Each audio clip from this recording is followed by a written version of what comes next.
Senate. So the four players, or the four corners of the Farm Bill, include the leadership. So this would be the ranking members and the chairman of those respective agriculture committees in both the House and the Senate. On the left-hand side, you'll see Senator John Boozman of Arkansas. He chairs the Senate Ag Committee. Senator Amy Klobuchar below him is the new ranking member over on the Senate Ag Committee from Minnesota. And then over on the right-hand side, we have Representative G.T. Thompson of Pennsylvania, who chairs the House Ag Committee. And then below him, the new ranking member, Angie Craig of Minnesota. And that's pretty unique to have not just two from Minnesota, but two women from Minnesota as ranking members leading the way. So that's pretty exciting. I work and have worked very closely with both Angie Craig and Amy Klobuchar through our work at Farmers Union. Have also met with G.T. Thompson and John Boozman as well during the work that we've been doing at Farmers Union on the Farm Bill. So, and they all get along well, which is important.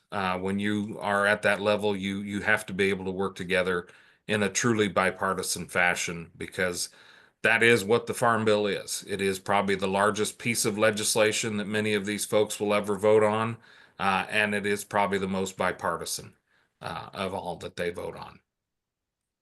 So let's take a look at the House Ag Committee. As you can see here, the red and the blue shows where the makeup of the committee is from. Obviously, a lot of strength throughout the Midwest, but it's spread out pretty good. We've even got someone from Hawaii on the committee, so it's nice to see some good representation there.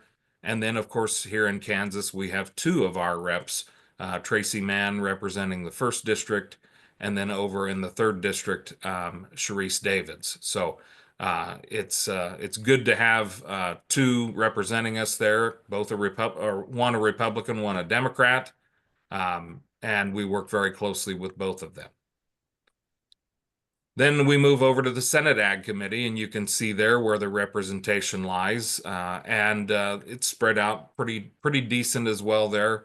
I'll just note that the states that have the kind of diagonal lines running through them there means that they have both U.S. senators on the Agriculture Committee. And this year, for the first time in a very long time, we now have in Kansas both of our U.S. senators on the Senate Agriculture Committee. So Senator Marshall has been on since he came into the Senate in 2020.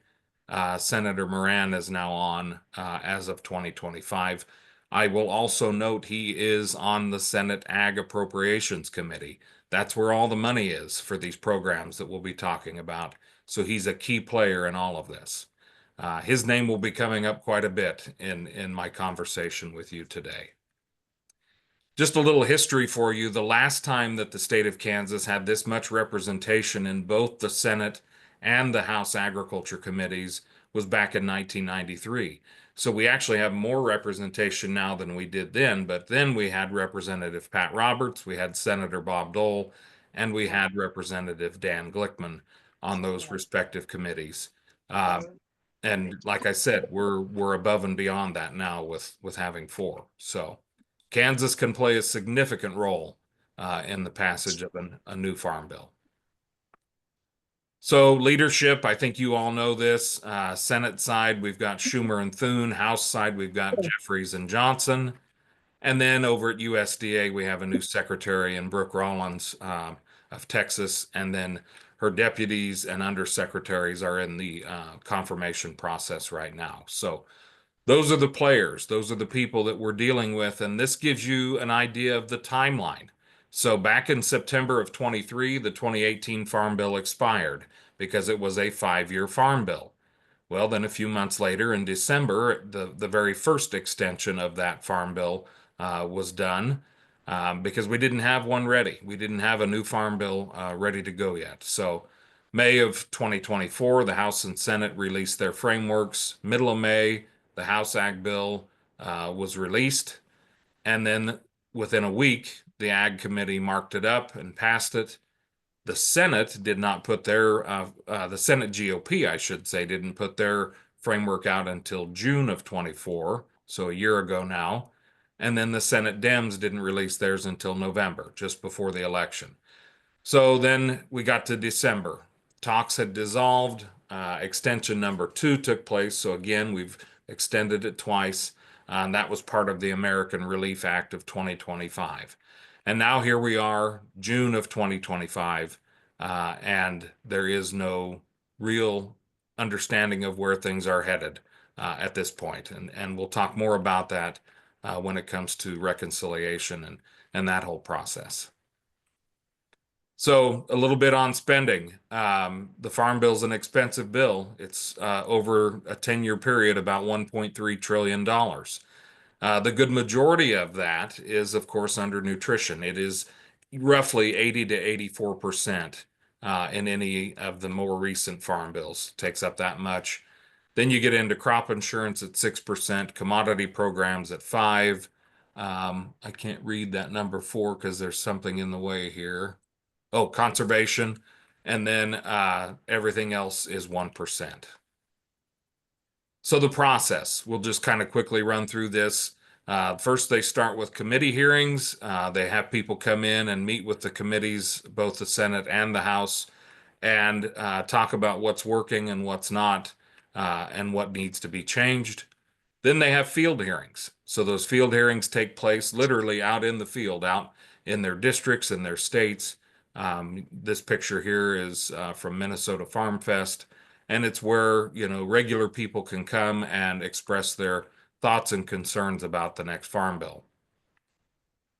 So here's the path, as you can see, and this is kind of where we are right now. There's old Bill. We all know him from the school of, or what is it?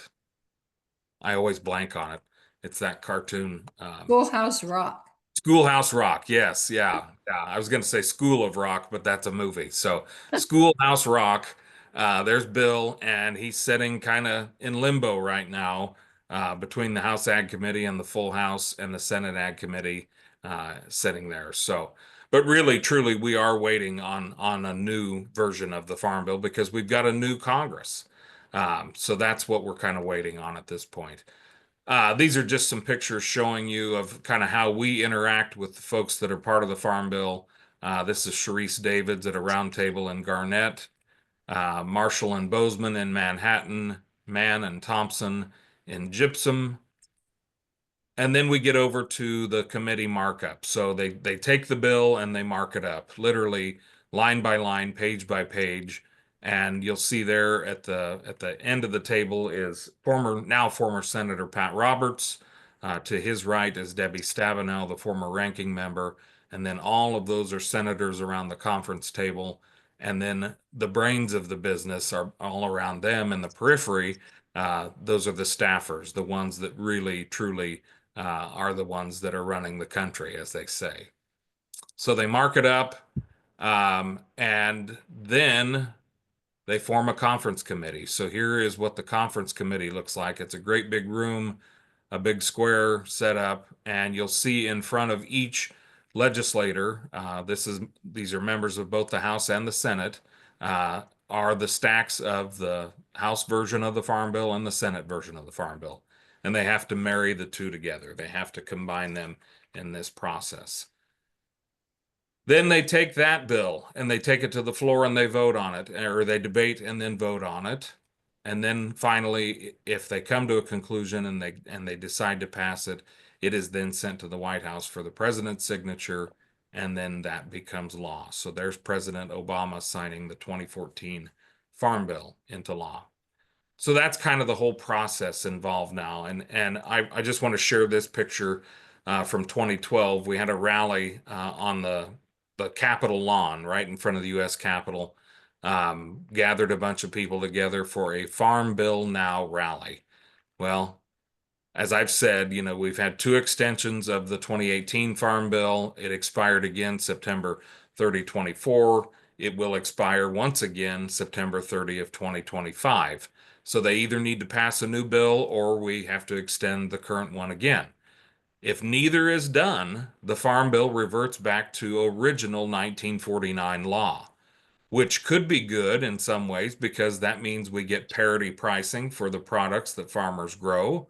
So that means they truly get paid what they're worth. They take into consideration, inputs and other costs that are involved. The problem is, though, that we didn't grow soybeans in 1949 in the United States, so that wouldn't be included. Um, Hmm. they won't let that happen. I'm just telling you what would happen, but they're not going to let that happen.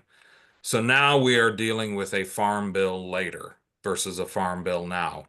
And all of this is kind of coming about at a very unique time with reconciliation. As you all know, they are working through that process. The House has passed their version of it. Deep, strenuous cuts have been made. The Senate now has that bill to take on, and they will be working on that between now and July 4th. But as you probably all know, the nutrition part is taking a major hit, $313 billion to be exact. And we're going to get into why it's important to talk about this and why SNAP is in the Farm Bill in the first place and these nutrition programs. These two gentlemen right here are the reason why SNAP is in the Farm Bill. On the left, George McGovern, a Democrat of South Dakota. On the right, we should all know who that is, Bob Dole, a Republican of Kansas. These two came together back in the 70s and they said, look, we've got way too much product to deal with. We're overproducing crops and we can't consume everything that we are growing. And therefore, the price had dropped on a lot of those commodities. So they decided we need to get that out there. We need to be feeding people all over the world. We need to be feeding people here in our country. So why don't we tie nutrition programs to the farm programs in our farm bill? And when asked by a reporter, why would you put food stamps in the farm bill? Because that's what they were called at the time, not anymore. Senator Dole answered, let's see, food and agriculture, do they have something in common with each other? That good old Bob Dole dry wit. But he was right. Food and ag are one and the same. So why aren't we putting the two together? And the late Dr. Barry Flinchbaugh at K-State said if you take SNAP out of the farm bill, that's the last farm bill ever. He taught me that over 20 years ago when I took his class. He's been gone now about 4 years, and I would think he'd be rolling over in his grave right now as to what's going on because he was right. If you take SNAP out, uh, then that could and very likely will be the last farm bill. 80 to 85% of the funding goes to those nutrition programs. If you take those out, it leaves USDA a shell of its former self. There would be no need for a USDA on the cabinet level if you take it out of the Farm Bill. Everything else can be literally farmed out to other agencies. And finally, urban members of Congress don't have any reason to support crop insurance or conservation programs or the things that we depend on here in rural Kansas and rural America without a nutrition program. The other reality is there are just as many, in some cases, rural people utilizing nutrition programs because they are elderly, they are handicapped or disabled, they are working families, and they're children. And COVID really exposed a lot of that. So there are still a lot of folks in rural areas who are struggling, and many of them uh, are needing to are needing to utilize these programs. So here's an old map of the congressional districts.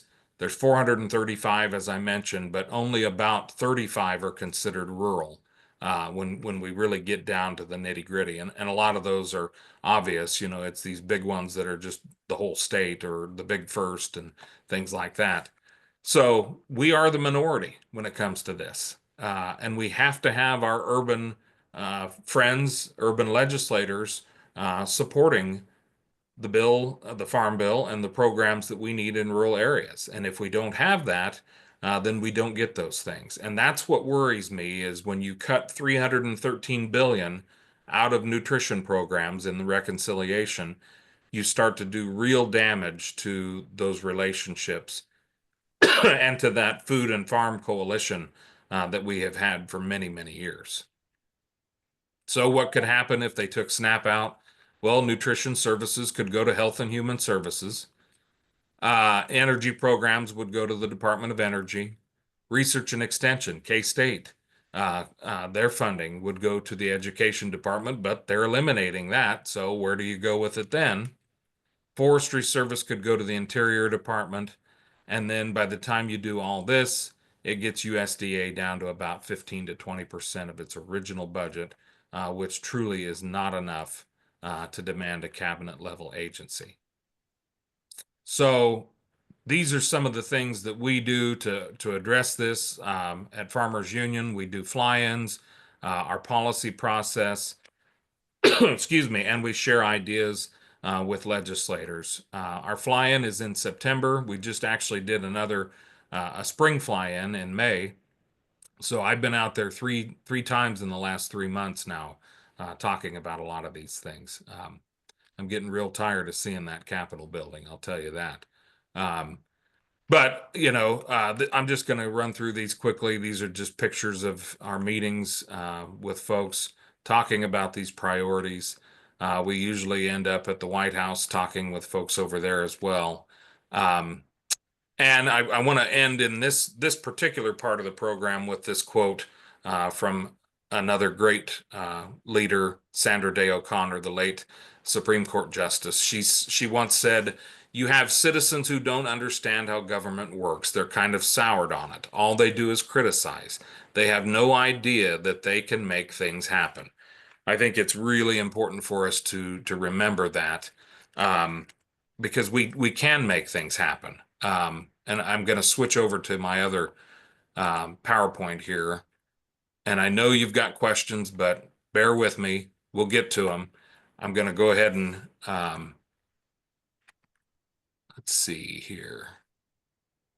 We're going to share this one. We will get to your questions, I promise. How are we doing on time, Pam? Not too bad. It's about Okay. 2:30. Okay. I'll try for another 5 or so minutes here. Okay.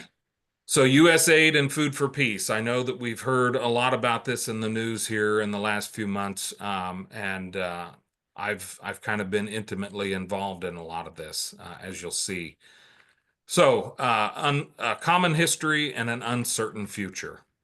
A little bit of history of American food aid. 1812, President James Madison sent emergency aid to earthquake victims in Venezuela. In the 1920s, Herbert Hoover directed the American Relief Administration and led a $20 million feeding program under the Russian Famine Relief Act. That, of course, was before he became president. And then in 1948, the U.S. launched the Marshall Plan, which provided dollars for Europeans to purchase American food exports during World War II. Or just after World War II, sorry. 1953, ag surpluses had reached an all-time high, but the cost of storing excess commodities was expensive, and it was at risk of going to waste. Food for Peace then was literally born and bred in Kansas. There was a farmer by the name of Peter O'Brien out in Cheyenne County, far northwest Kansas, and he noticed that, that a lot of the talk that was happening at that point in time was we've produced too much. We've got more than we can consume. Just exactly what I was saying was happening back in the early 70s. So he suggested that that excess food be sent to countries in need. He understood that out of abundance, we have a moral duty and an opportunity to feed the hungry. And this idea is what sparked the origin of the program that became Food for Peace. The Agricultural Trade Development and Assistance Act was then signed into law by President Eisenhower, another great Kansan, in 1954, creating Food for Peace. The program's premise was simple, but impactful. By leveraging the food surpluses we produce in Kansas and across the nation, we could address famine around the world, while creating new markets for our commodities and bolstering our ag economy. Here he is, Eisenhower speaking at the United Nations. He said, "We must never forget there are hundreds of millions of people, particularly in the less developed parts of the world, suffering from hunger and malnutrition. even though a number of countries, my own included, are producing food in surplus. This paradox should not be allowed to continue. Sorry, I had to get a drink there. A lot of talking. I think you'll recognize those two individuals in the picture there. JFK, when he was running for president in 1960, said, "Food is strength, and food is peace, and food is freedom, and food is a helping hand to people around the world whose goodwill and friendship we want." George McGovern is there on the right. He was actually the very first director of Food for Peace before he got elected to the U.S. Senate. And then Bob Dole, he played a role in this as well in 1966. When he was a congressman, he authored an amendment that called for a quote unquote bread and butter corps of farmers from the U.S. who would travel to developing countries teaching the technical skills needed to grow and sustain crops. That became the Farmer to Farmer program. It was a new provision written into the reauthorization of Food for Peace. Unfortunately, though, it no longer exists due to those recent cuts. So the impact and legacy of the program. In 1954, the very first shipments of American wheat and corn were sent to Korea and Greece. By the end of Food for Peace's initial year of operation, it had fed 1.2 million people. Over the last 70 plus years, the program has fed more than 4 billion people in more than 150 countries, all with American grown commodities. And every year, the United States government would purchase about $2 billion worth of those commodities. And, you know, that's money that was going back into the pockets of farmers and into rural communities until recently. So what's next? Well, there's another, again, familiar faces that we know, Jerry Moran and Tracy Mann. They have both put forward legislation that would move the U.S., it would move Food for Peace over to the USDA's Foreign Agricultural Service. They've introduced that legislation back in February, and right now it is sitting in each respective committee on both the House and Senate side. I don't know what's going to happen. I don't know if they're going to move this forward because, again, a lot of this all rides on reconciliation, and we have to take into account all of the deep cuts that have been happening already in this administration through the DOGE efforts and those kinds of things. So there is hope, but I'm also very concerned that due to the severe cuts that we're seeing and not really knowing what's going to happen in reconciliation, that there may not be an opportunity to revive this. It's currently on life support at the State Department. To my understanding, they have sent out food aid as recent as early February was the last that I knew of. There may have been more, but as of now, there's no other purchases happening at this point, and no other food delivery happening, at least under the Food for Peace name. So I'm just going to buzz through these real quickly. I was on KWCH, Channel 12 out of Wichita, and did a quick interview on all this a while back. And since then, these are all, not quite all, but many of the programs that have picked me up and picked this message up all over the world, frankly. It's been a crazy couple months, to say the least. And finally, we're going to talk about the trade war. And I had to have a little fun with this. There's the song War, huh? Good God, y'all, what are they good for? Well, trade wars. Good God, y'all, what are they good for? Absolutely nothing. Nobody wins in a trade war. And I think it's important for us to recognize that, especially farmers. Farmers are usually the first ones to get hit. In a trade war, they get hit in the nose, it bleeds the longest. And the things that happen, as my good friend Vance Emke says, farmers end up paying more for the things that they need during a tariff and trade war, and they get less for the things that they try to sell. And that's exactly what happened. We started to see markets tank when the Day of Liberation came about, so to speak, Day of Liberation. And then since then, all we've seen is backtracking from this administration. But we've become an unreliable trade partner to the world. And the world has options now. We learned this in 2018 and 2019 when China said that they weren't going to buy soybeans from us and they were going to go to Brazil and Argentina. And, we're seeing these same issues happening with China on when it comes to protein, beef, and those kinds of things. So it's a real issue. It's a real challenge, especially at a time when farmers are dealing with high input costs, low commodity prices, but also many are in extreme amounts of debt. And you've got the uncertainty of markets, you've got the uncertainty of weather. As Pam mentioned, 17 inches of rain in the Wichita area. Uh, it's all a challenge. So I think I want to kind of leave it there right now, if that's okay, Pam, and we can jump into questions if that works.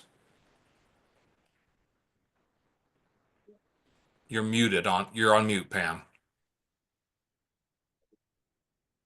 Sorry. Yes, that'll work. Um, Okay. yeah, and thanks. That's we had the forum and stuff, but that was some new information that I didn't know. But we have a question here. Let me get back to that about, and you kind of touched on that, but the US aid food Mhm. that hasn't been given out, is that spoiled or, what is the status of that? Not necessarily. If it has been protected, if it has been bagged up correctly, if it's in a warehouse and they're keeping it protected from pests and rodents and those kinds of things, then it's not necessarily spoiled. The problem, though, that we're seeing is now we're in a whole new crop year. Mm, As farmers, have already planted grain, sorghum, and wheat, and we'll be cutting wheat here in the next, few weeks, and obviously we'll be cutting, grain, sorghum in the fall. Well, a lot of these grain elevators that have old crops still in storage are going to have to open that storage up for the new crop coming in. mm, So that means they're going to have to transfer the old crop out of the elevators and then probably dump it in piles on the ground. That's a normal thing. That happens. But once you've done that, that takes it out of the consumption for humans. It cannot be consumed by humans because it's no longer protected. It would have to go into livestock feed or biofuels then, which there's still a market for, yes. But I think most people would agree that they'd rather see the grain sorghum that's grown in Kansas go to hungry people in Africa or in India, or some of the wheat that's grown in Kansas go to places where they can consume it, and because we can't eat all the wheat that we grow here, and we don't consume grain sorghum here like they do in so many other places. So that's going to be the big challenge now, mhm, is making space for the new crop that's coming in. And the fact that, those markets have taken a major hit. At one point, the Pawnee County Co-op there in Larned still had 5 million bushels of grain sorghum when all of this was going on, and USAID or Food for Peace was their only real market. Since then, they have sold that 5 million bushels, but it didn't go into Food for Peace. It didn't go to feed hungry people. mm. So. Wow. Well, and that the grain, okay, as you said, once it's on the ground, people can't eat it. But even if it goes for livestock, I mean, what's the spoilage?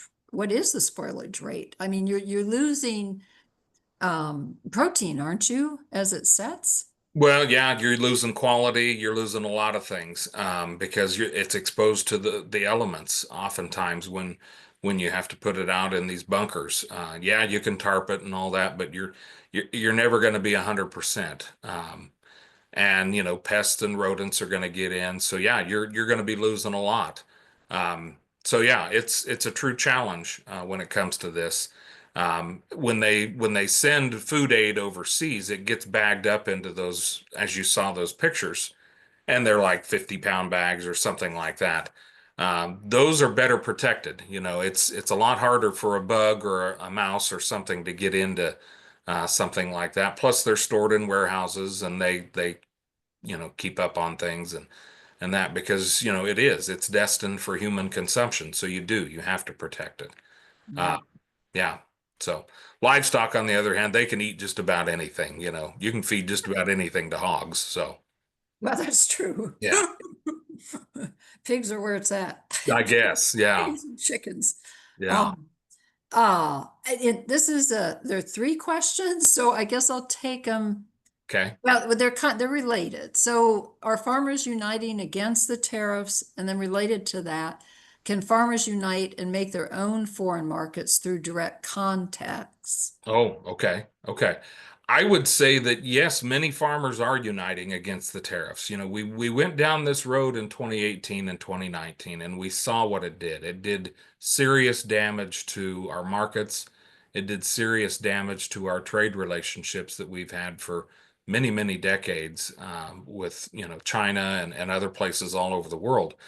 So yeah, we've seen this already, and all of us, all of the ag organizations warned the administration going into this what it was going to do. Well, unfortunately, they went ahead with it, and the damage is we're seeing some of it, and some of it I think is to be seen. Mhm. The fact that the administration has backed off on some of these tariffs says a lot. But unfortunately, with China, there's still talks happening and negotiations because they haven't backed off. Canada hasn't really backed off either, and those are our neighbors. You know, those are our best trading partners, Canada and Mexico. Mexico's kind of come to the table and worked out some of their differences, but it is a major issue when it comes to these tariffs because farmers do get caught in the mix of all of it. Now, when you get into the whole idea of going out on our own and expanding our markets, that would be wonderful. But getting organized and being able to do that as a group is not easy.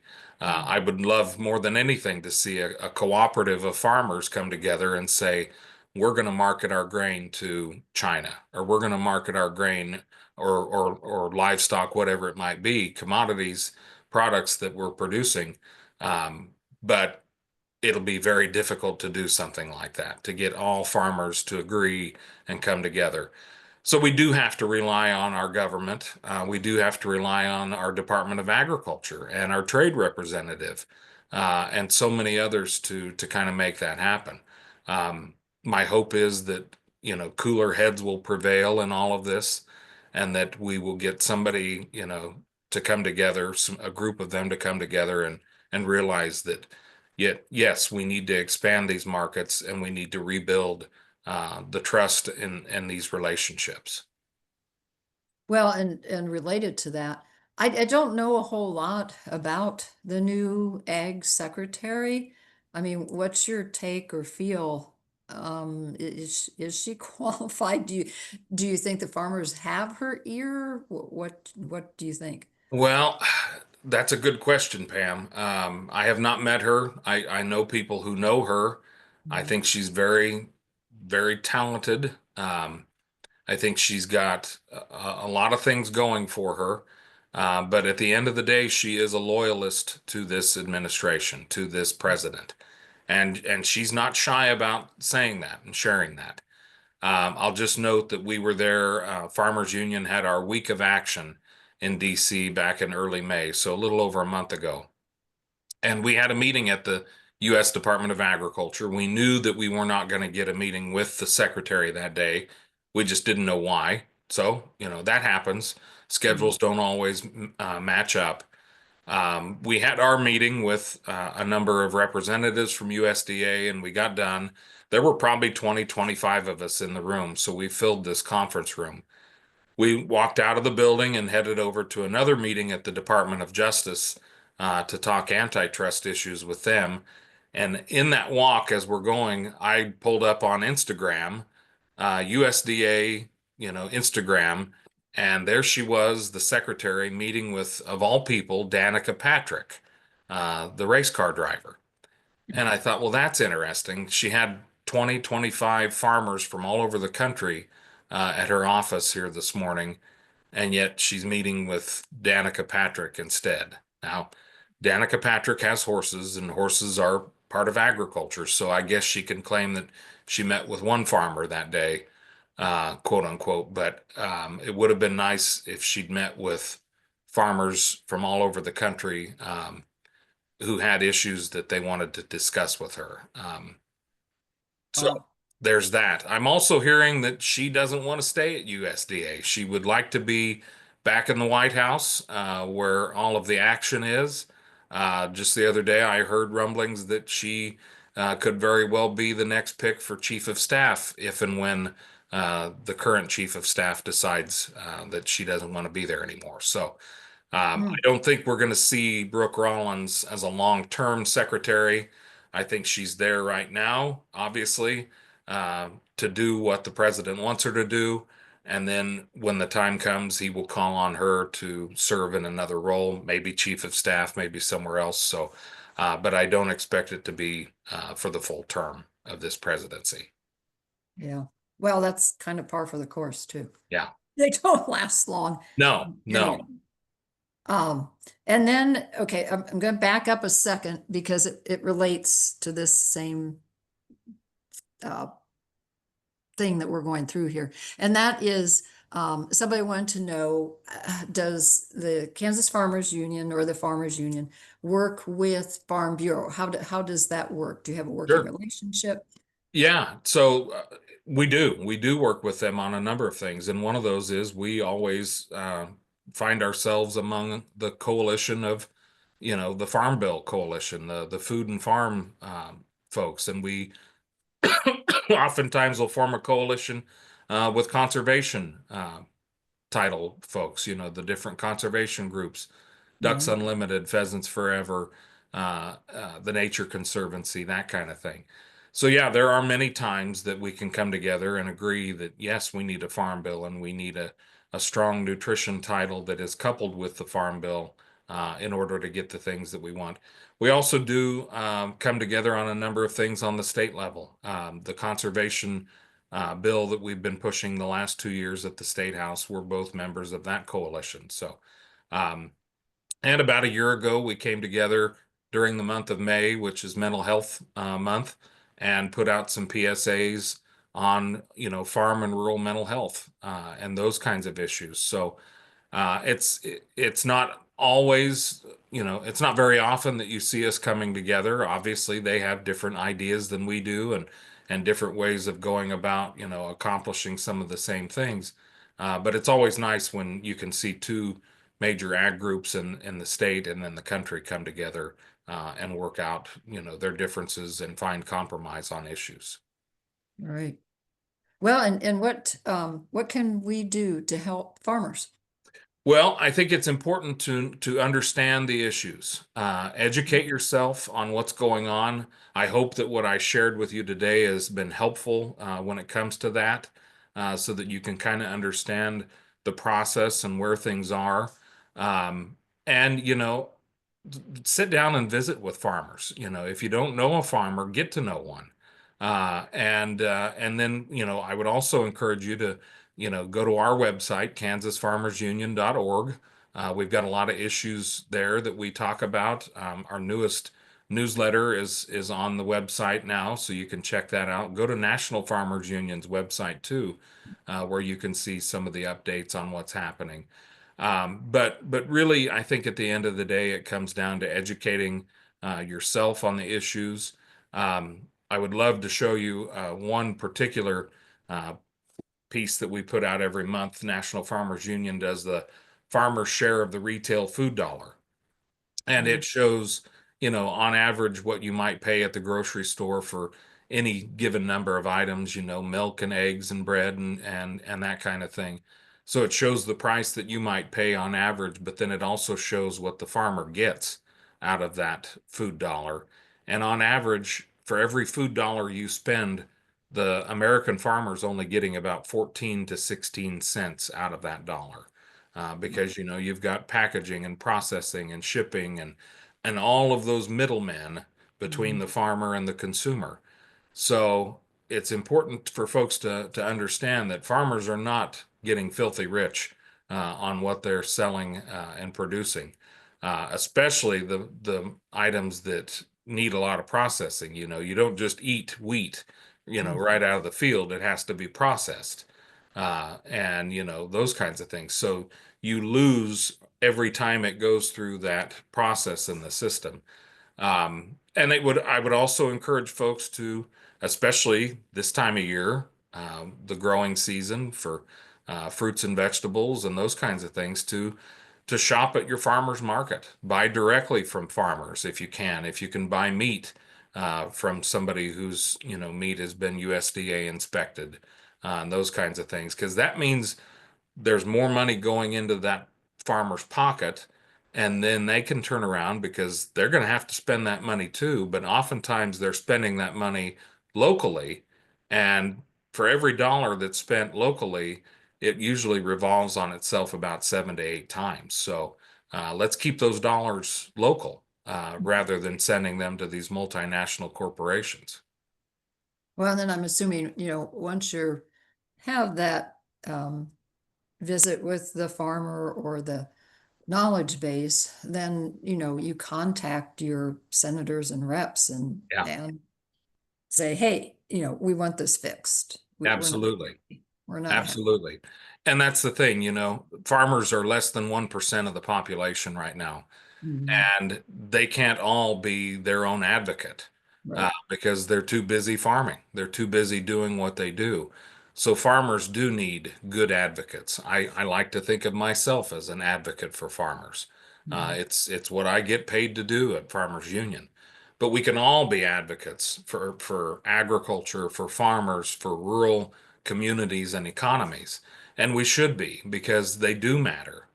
Because we start losing farmers and we start losing farms, and then we start losing businesses on Main Street.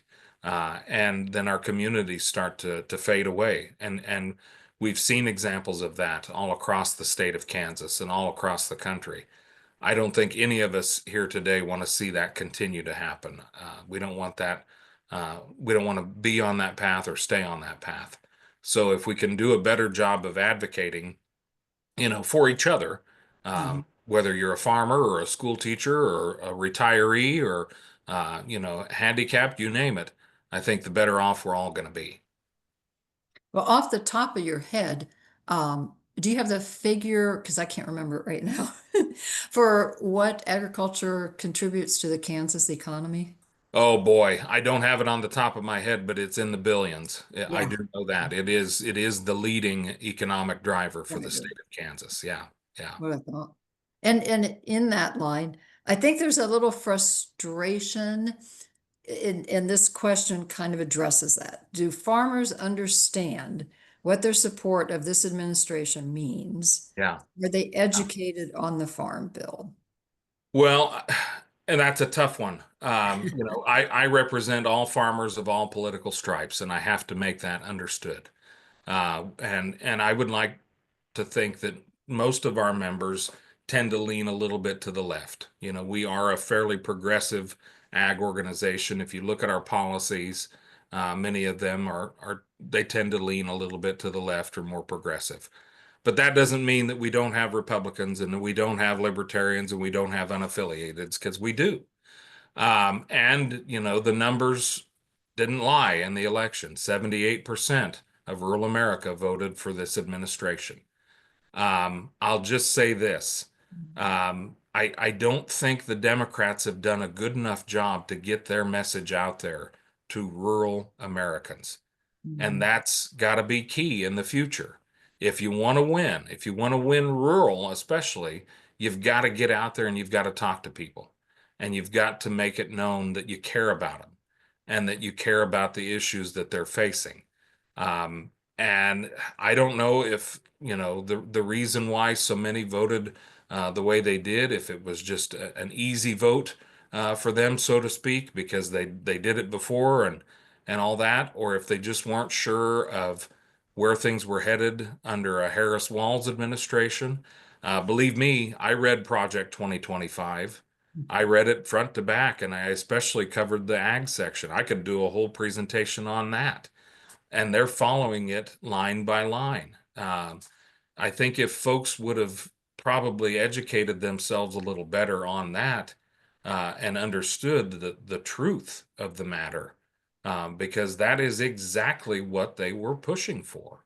Mhm. Whether Trump, said it or not. I mean, I know he denied having any connection to it, but boy, all you got to do is look at it, and that is exactly where we're headed. Um, and I think there is a bit of voters' remorse happening for some folks, but I also think you're not going to get most farmers who voted for this administration to say they wish they hadn't. They're not there yet. And unfortunately, a lot of times what happens is they've got to go through a lot of hurt. They've got to go through a lot of pain. I don't want that. I don't want that for anybody. But I think that that's the only way you get people to change is if you've got to show them that, the person that they put in charge is not working in their best interest. And so far, that's what we're seeing when it comes to a lot of the decisions that are coming out of this administration. Yeah, and you don't have to answer this, but it just begs the question, how bad does it have to get? Yeah, and Oh, I hope we don't get to that point. yeah. I really hope that we don't, because when things get bad, and as I said earlier, we start losing farmers, we start losing farms, we have mental health issues, we have substance abuse issues, and all of those things that come together and make this problem an even bigger problem, and then it reverberates on itself. The ripple effect that happens, and it's destructive. So I hope we don't get to that point. Okay, we'll do a couple more quick ones here. Okay. Are farmers working with the Kansas International Division for the Department of Commerce? That's a good question. I don't know the answer to that. Okay. I don't. I'll have to look into that. International Division for the Department of Commerce. Commerce. Um, yeah, I'll have to check on that. Yeah. And then, oh, what is the ultimate goal of these? Well, what is the ultimate goal of these tariffs for the administration? Well, boy, I don't know. I think the ultimate goal is to try to be the bully in the schoolyard, honestly. And but you've seen what's happened since that day of liberation in April. We've backed off on so many of these tariffs, Mhm. all except for China and now just the other day we went from a 25% steel and aluminum tariff to a 50% steel and aluminum tariff. Yeah. So I really don't know what the gain is here. I mean, you kept hearing them say, well, short-term pain for long-term gain. Well, what is the long-term gain? And I don't think anybody has truly said what that is yet. Well, At least anybody that I've followed. yeah, and I just read that was the budget that is the nonpartisan that looks at all the stuff that they pass. Oh And yeah, the yeah, CBO. yeah, there you go. And I'm pretty sure that's who it was, said that the tariffs would raise, I mean, as they were at that moment in time when they were looking at them, because they keep changing, but they Yeah, would raise over $2 trillion was over like 10 years because they were comparing it to how, the deficit of almost 3 trillion for these tax cuts. yeah. But they also made the note that the people will be paying that. Oh yes, yeah, Those tariffs we pay. And yeah, and that's what needs, people would just understand that. That gets passed along. So yeah. that we know Yeah, it. tariffs are taxes. That's exactly what they are. Yeah. And, unfortunately, though, farmers don't get to pass on their costs, because, unless you're talking about like a vegetable farmer or somebody like that that's selling directly to consumers. Right. farmers are price takers, not price makers. So at the end of the day, say for instance, when a farmer up in North Dakota has to buy a new piece of equipment that's manufactured in Canada and it is made up of primarily steel and aluminum, Mm. well, now they have to pay that, 50% steel and aluminum tariff on that piece of equipment before they can even load it up and bring it back across the border into, their state of North Dakota or Right. wherever they may live. The farmer doesn't get to pass that cost on to those of us that consume, spring wheat that gets made into, pasta. They don't get to do that. They Mm. have to eat the cost of that. They have to absorb the cost of that, and they have to hope for better grain prices and better trade relationships, down the road. Well, right now they're getting hit from all sides. Yeah. So yeah, it is a true challenge. Okay, the questions are really coming in. You're prompting a lot of thought here, That's which is good. great. That's That's great. good. Are you willing to go for another 5 minutes, Oh maybe? yeah, that's fine. Yeah. Oh, okay, okay. So, because these are good. Well, and this is an easy one for you. What percentage of farmers in Kansas are associated with your organization? Okay, so we've got roughly 4,000 members. And, some of those are farmers, some of those are consumers, some of those are retired farmers. It kind of runs the gamut. Mhm. But that's kind of where we are as far as an organization goes, is our size. And I don't know what that percentage is off the top of my head, but that's what we have roughly for membership. And we'd love Gotcha. to have you if you would be interested. When farmers on family or small corporate farms are forced out of business with tariffs, loss of SNAP, etc., aren't corporate farms there to take over the land, consolidate? There's a thing in the way, consolidate in fewer and fewer hands, who then make more and more money. How true is that in Kansas? I think there is some truth to that. And when we get into this discussion about corporate farms versus family farms, I think it's important to note that many, many family farms are incorporated, but for tax reasons. So, I mean, it may be a family farm, um, a son and a father, or, whoever it might be made of, and it Mhm. might be siblings, but they formed an LLC for tax reasons. So that is a corporate, quote unquote, farm, but it's also primarily owned and then managed by the family. That is still the case with the majority of farms, not just here in Kansas, but here in the U.S. The Mhm. part that concerns me, though, is we are seeing a significant number of farms being lost to outside investors, not necessarily corporations. While there are some, TIAA, which is involved in annuities and retirements and that kind of thing, they're one of the biggest investors in farmland. They Hmm. buy up land and then they turn around and they rent it to the highest bidder. So usually ends up being a big farmer, a quote unquote corporate farmer.